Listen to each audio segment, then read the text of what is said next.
what is happening in the national politics and how we are, panning it out. I mean, just let's just, go through another story that is making the headlines in the newspapers today, is that the Supreme Court has come out and they are saying that the defamatory statements in parliament is not a crime. So I'm just going to quickly read out what the Supreme Court has actually said, and I'm just going to go through it again. The Supreme Court on Thursday rejected a proposition to term defamatory slogans at political opponents in parliamentary or assembly as part of criminal conspiracy so as to attract penal provisions of law, and said an act of defamation on the floor of the House is not a crime.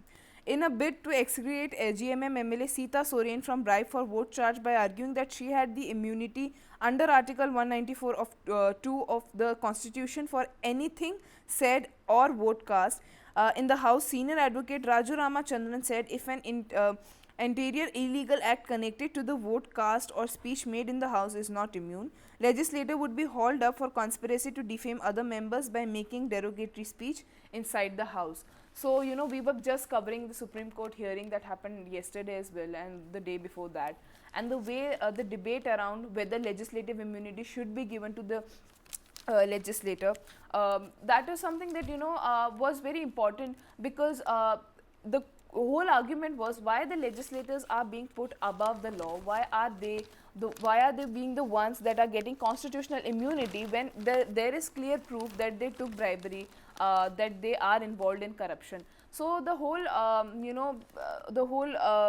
debate around it happened, and the Supreme Court decided to stay on that conviction that we are going to look at the 25-year-old judgment that they gave in the PV Narasimha Rao case.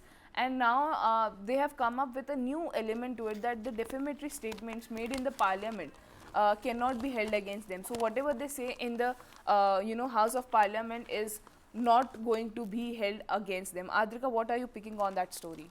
Nancy, the thing is that defamation, has always been very disputed and debated around, because we do not, a lot of people do not understand what defamation in its core is. And there have been long disputed trials about defamation, politicians slapping defamation at each other. A lot of times you've seen reports jokingly slapping defamation at each other, and using defamation, misusing it, and completely misguiding the entire concept. So I mean, definitely this case is going to probably pan out as a landmark one for the Supreme Court to give out a message that what defamation might stand for legislators and for the common public, of course. And do the legislators stand tall above the law, or is it the other way around? Definitely. I mean, Adhika, we'll just wait and watch and see what happens, how is it going to pan out.